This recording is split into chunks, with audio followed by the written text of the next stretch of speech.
Hello everyone. So the question is, out of the following XeF2, NH3, NF3, ClF3, SF4 and SO2 compound having non-zero dipole moment and central atom having maximum lone pair of electrons respectively are. Means हमें इन compound में से ऐसे दो compound का combination ढूंढना है जिसके पास पहली चीज़ क्या होनी चाहिए, डाइपोल मोमेंट की वैल्यू कैसी होनी चाहिए, नॉन जीरो। और डाइपोल मोमेंट को हम किससे डिनोट करते हैं, न्यू से।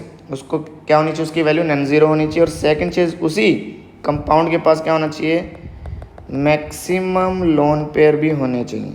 अगर ये दो कॉम्बिनेशन जो कंपाउंड रखेंगे वही कॉम्बिनेशन हमारा क्या हो जाएगा, करेक्ट आंसर हो जाएगा। तो सबसे पहले अगर ये दो चीज़ें हमें फाइंड आउट करनी है तो सबकी हमें शेप ड्रॉ करनी आनी चाहिए। तो सबसे पहले 1 बाय 1 शेप कैलकुलेट करने के लिए, ज्योमेट्री पता करने के लिए हमें हाइब्रिडाइजेशन निकालनी आनी चाहिए। तो 1 बाय 1 सबकी कैलकुलेट करते हैं। सबसे पहले है हमारे पास कंपाउंड XeF2, जीनोन का कंपाउंड, और हमें पता है जीनोन के आउटर मोस्ट शेल में कितने इलेक्ट्रॉन्स होते हैं, 8 इलेक्ट्रॉन्स होते हैं। और इसने क्या किया हुआ है, 2 बॉन्ड बनाई हुई है किसके साथ, फ्लोरीन एटम के साथ। तो हम सबसे पहले क्या करेंगे, हाइब्रिडाइजेशन कैलकुलेट करने के लिए क्या निकालेंगे, स्टेरिक नंबर की वैल्यू निकालेंगे। किसके बराबर होती है ये, number of sigma bond plus number of lone pairs. तो नंबर ऑफ सिग्मा बॉन्ड कितने दिखाई दे रहे हैं, 1 and 2 2, और लोन पेयर्स कितने हैं, 1 2 3। तो स्टेरिक नंबर हमारा कितना निकल के आ गया, 5 आ गया। 5 स्टेरिक नंबर के कोरस्पॉन्ड हमारे पास हाइब्रिडाइजेशन क्या होती है, sp3d। अब जब भी हमारे पास हाइब्रिडाइजेशन आ जाए sp3d तो हमें एक रूल दिमाग में आता है जिसको बोलते हैं बेंट रूल या ब्रेंट्स रूल। क्या बोलता है ये रूल कि हमारा जो मोर इलेक्ट्रोनेगेटिव एलिमेंट है, क्या है, मोर इलेक्ट्रोनेगेटिव एलिमेंट है, उसको हम कहाँ पुट करेंगे, एक्सियल पोजीशन पर। और जो हमारे लोन पेयर हैं उसको हम कहाँ पुट करेंगे, इक्विटोरियल पोजीशन पर। sp3d की जनरल जो कन्फिगरेशन होती है, शेप होती है, वो कैसी दिखाई देती है, कुछ इस तरीके से। ये जो हमारे पास जो बॉन्ड होते हैं जिनकी बॉन्ड लेंथ ज़्यादा होती है, 2 तरीके की बॉन्ड होती है हमारी sp3d में। ट्रायगोनल बाई पिरामिडल ज्योमेट्री होती है हमारी, जिसको हम TBP के नाम से जानते हैं। इसमें क्या होता है, ये वाली जो 2 बॉन्ड होती हैं वो हमारी एक्सियल बॉन्ड होती हैं, और बाकी हमारे पास जो होती हैं वो होती है इक्विटोरियल। और जो हमारी बॉन्ड लेंथ होती है एक्सियल वालों की, वो क्या होती है, ज़्यादा होती है किससे, इक्विटोरियल वालों से। ये भी हमें पता होना चाहिए।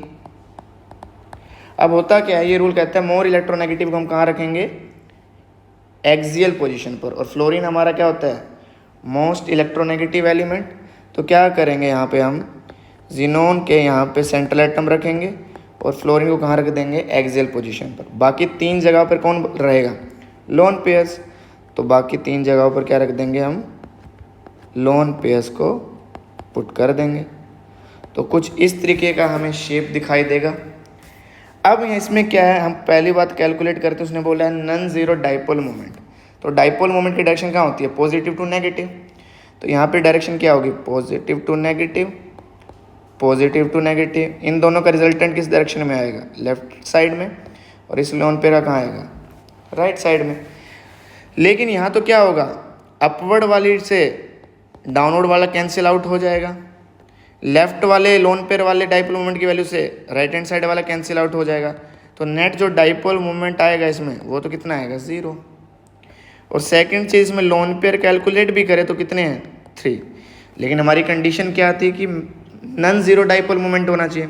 तो पहली कंडीशन सेटिस्फाई नहीं हुई तो फर्स्ट XeF2 तो हमारा ऑप्शन नहीं होने वाला है। फिर सेकंड वाले के पास चलते हैं, सेकंड मॉलिक्यूल को उठाते हैं, कौन है हमारा, NH3। अब NH3 हमारा कैसा होता है, पिरामिडल शेप का, कुछ इस तरीके से। हाइब्रिडाइजेशन क्या होती है इसकी, sp3 होती है, नाइट्रोजन की हाइब्रिडाइजेशन, और शेप हमारी पिरामिडल शेप होता है। अब इसमें हम फिर से कैलकुलेट करेंगे तो direction positive to negative, positive to negative, positive to negative, और लोन पेयर की कैसी होगी, अपवर्ड। तो नेट रिजल्टेंट डायरेक्शन कहाँ आ रही है, डाइपोल मोमेंट की अपवर्ड डायरेक्शन में। तो इसकी तो वैल्यू क्या आएगी, नॉन जीरो आएगी डाइपोल मोमेंट की। पहली कंडीशन सेटिस्फाई। और दूसरा लोन पेयर्स कितने हैं इसमें 1, मतलब ये आंसर हमारा हो सकता है। अभी पहले हमें बाकियों को चेक करना पड़ेगा। नेक्स्ट कौन है हमारे पास NF3, इसका भी तो कैसा स्ट्रक्चर होगा, सेम इसकी तरह ही पिरामिडल शेप होगी और ज्योमेट्री टेट्राहेड्रल होगी। लेकिन इसमें होगा क्या, जो हमारे डाइपोल मोमेंट की डायरेक्शन क्या होगी, फ्लोरीन की वजह से डाउनवर्ड और लोन पेयर की वजह से अपवर्ड। तो अपवर्ड भी है डाउनवर्ड भी है, लेकिन क्या ये एग्जैक्टली कैंसिल आउट करेगा, नहीं। क्यों, कभी भी बॉन्ड पेयर की वजह से जो डाइपोल मोमेंट होता है वो सिर्फ और सिर्फ बॉन्ड पेयर के डाइपोल मोमेंट की वजह से ही कैंसिल आउट हो सकता है। मीन्स इसमें नेट जीरो नहीं आएगा, मतलब नन जीरो डाइपोल मोमेंट इसमें भी रहेगा।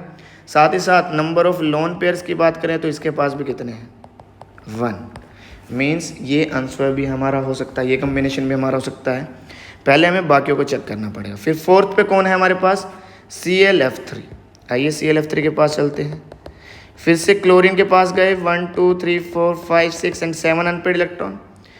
3 इसने क्या बना रखे हैं, सिग्मा बॉन्ड्स बना दे।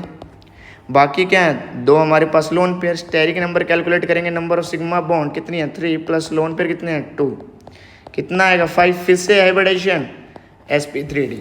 तो हमने क्या सीखा था अभी कि जो हमारी एक्सियल पोजीशन है उस पर कौन रहेगा, मोर इलेक्ट्रोनेगेटिव एलिमेंट। तो सबसे पहले तो दोनों फ्लोरीन्स को रख देंगे और बाकी पोजीशंस पे किसको रखेंगे, लोन पेयर्स को। तो सिमेट्रिकल देखते हुए एक फ्लोरीन अभी भी बचा है, तो फ्लोरीन को कहाँ रखेंगे, यहाँ पे, और बाकी 2 लोन पेयर को कहाँ रखेंगे, कुछ इस तरीके से यहाँ पे रख देंगे। क्लियर है। अब क्या करना है, डाइपोल मोमेंट की वैल्यू को चेक करनी है।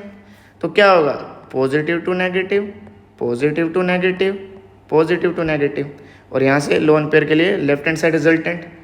तो क्या होगा, अपवर्ड से डाउनवर्ड वाला फ्लोरीन का डाइपोल मोमेंट तो कैंसिल आउट हो जाएगा। लेकिन अभी अभी हमने देखा था कि कभी भी बॉन्ड पेयर का डाइपोल मोमेंट लोन पेयर वाले के साथ कैंसिल आउट एग्जैक्टली कभी होगा ही नहीं। मीन्स एक बात और पता चल गई, क्या डाइपोल मोमेंट की वैल्यू तो नन जीरो है इस केस में भी, और नंबर ऑफ लोन पेयर्स कितने हैं इसके पास 2 है। क्लियर हो गया। फिर चलते हैं फिफ्थ वाले के पास, जो कि क्या है हमारा SF4। SF4 मॉलिक्यूल में सल्फर के पास वैलेंस इलेक्ट्रॉन कितने होते हैं 6, निकाल लिए। अब क्या होगा, फ्लोरीन ने सिग्मा बॉन्ड बना रहे, कितने फ्लोरीन है 4 फ्लोरीन है और एक हमारे पास लोन पेयर है। फिर से स्टेरिक नंबर हम निकालेंगे तो कैसा आएगा, number of sigma bond 4, lone pair 1, तो फिर से स्टेरिक नंबर 5, हाइब्रिडाइजेशन sp3d, यही होगा। फिर से क्या करेंगे, एक्सियल पोजीशन पे किसको रखेंगे, फ्लोरीन, फ्लोरीन।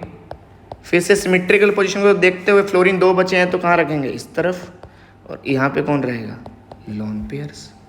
फिर से क्या होगा, positive to negative, positive to negative, positive to negative, positive to negative, और इसका रिजल्टेंट लेफ्ट हैंड साइड और लोन पेयर का राइट हैंड साइड। फिर से फ्लोरीन की वजह से जो अपवर्ड वाला डाइपोल मोमेंट की डायरेक्शन डाउनवर्ड से तो कैंसिल आउट हो जाएगी, एग्जैक्टली कैंसिल आउट हो जाएंगे ये तो। लेकिन कभी भी लोन पेयर का डाइपोल मोमेंट बॉन्ड पेयर से कैंसिल आउट नहीं होगा सर। मतलब इसमें भी म्यू की वैल्यू नॉट इक्वल टू 0, मतलब नन जीरो आएगी। और दूसरा लोन पेयर इसके पास कितने हैं, सिर्फ 1। अब कौन सा कंपाउंड बचा हमारे पास, कंपाउंड बचा सिर्फ SO2। ज़रा SO2 को भी चेक कर लिया जाए। फिर से सल्फर ही है, सल्फर के पास आउटर मोस्ट शेल में 6 इलेक्ट्रॉन, लेकिन ऑक्सीजन कैसा होता है हमारे पास, बाईवैलेंट। तो क्या होगा, double bond oxygen, double bond oxygen और एक लोन पेयर। स्टेरिक नंबर के लिए पाई बॉन्ड तो कैलकुलेट करते ही नहीं है, number of sigma bond, sigma bond तो कितने हैं, सिर्फ 2 प्लस लोन पेयर 1, तो स्टेरिक नंबर 3, मतलब हाइब्रिडाइजेशन क्या आ गई इसकी sp2। और ज्योमेट्री बनाएंगे तो ट्रायगोनल प्लेनर, लेकिन क्योंकि एक लोन पेयर है तो लोन पेयर बॉन्ड पेयर के रिपल्शन की वजह से शेप कैसी रहेगी, वी शेप, इसी को हम क्या भी बोलते हैं, बेंट शेप। तो ये भी क्या है, डाइपोल मोमेंट जब निकालेंगे तो positive to negative, positive to negative, और ये लोन पेयर की अपवर्ड। तो फिर से कभी भी लोन पेयर की वजह से जो डाइपोल मोमेंट और जो बॉन्ड पेयर की डाइपोल मोमेंट है कभी कैंसिल आउट तो होगी नहीं। फिर से मतलब डाइपोल मोमेंट नन जीरो, और सेकंड लोन पेयर कितना होगा इसमें 1। तो सबसे पहले देखने हैं डाइपोल मोमेंट किस किस के पास नन जीरो आया है। तो किस किस के पास आया है, SO2 के पास आया है, और किसके पास आया है, SF6 में भी आया है, सॉरी SF4 में आया है। फिर किसके पास आया देखने को मिला हमें, क्या ClF3 में? हाँ बिल्कुल, ClF3 में भी आया है। फिर किसके पास नन ज़ीरो आया है? ClF3 के पास आया है, NF3 के पास आया है और NH3 सबके पास ही आया है, मतलब किसको छोड़ के? XgF2 को। बस हमें अब देखना है कि नंबर ऑफ लोन पेयर्स भी किसके पास सबसे ज़्यादा है। तो SO2 में कितना है? 1 लोन पेयर। SF4 में कितना है? फिर से 1 लोन पेयर। ClF3 में कितना है? ClF3 में देखने जाएंगे तो इसके पास कितने हैं? 2 लोन पेयर्स देखने को मिलेंगे। और NF3 में कितना है? 1। NH3 में भी कितना है? 1। तो क्या होगा, एक ऑप्शन तो हमारा कंफर्म हो गया, कौन सा? ClF3। अब ClF3 में कोई भी इनके साथ वाला कॉम्बिनेशन होगा, किसको छोड़ के? XgF2 को छोड़ के, मतलब जिसमें ClF3 के साथ XgF2 होगा उसको छोड़ के कोई भी कॉम्बिनेशन होगा, वही हमारा क्या होगा इस क्वेश्चन का करेक्ट आंसर। तो आइए देखते हैं ऑप्शंस में क्या क्या गिवन है। फर्स्ट ऑप्शन में क्या गिवन है? ClF3 है, हाँ बिल्कुल सही है। साथ में क्या है? SF4, हाँ बिल्कुल कॉम्बिनेशन हो सकता है, सिर्फ क्या नहीं होना चाहिए? XgF2, जो कि हमें ऑप्शन 3 में दिया भी हुआ है। तो बाकी सब ऑप्शंस तो क्या हो जाएंगे? Cancel out. हमारा करेक्ट आंसर कौन जाएगा? Option 1 will be the correct answer. तो बहुत सारे कॉन्सेप्ट को एक क्वेश्चन में यूज़ करवाया गया है। हाइब्रिडाइजेशन हमसे कैलकुलेट करवाई गई है, शेप हमसे देखी गई है, डाइपोल मोमेंट हमसे देखा गया और साथ ही साथ नंबर ऑफ लोन पेयर्स भी देखे गए हैं। काफ़ी अच्छा क्वेश्चन पूछा है। आई होप आपको समझ में आया होगा। जल्दी मिलते हैं नेक्स्ट वीडियो में।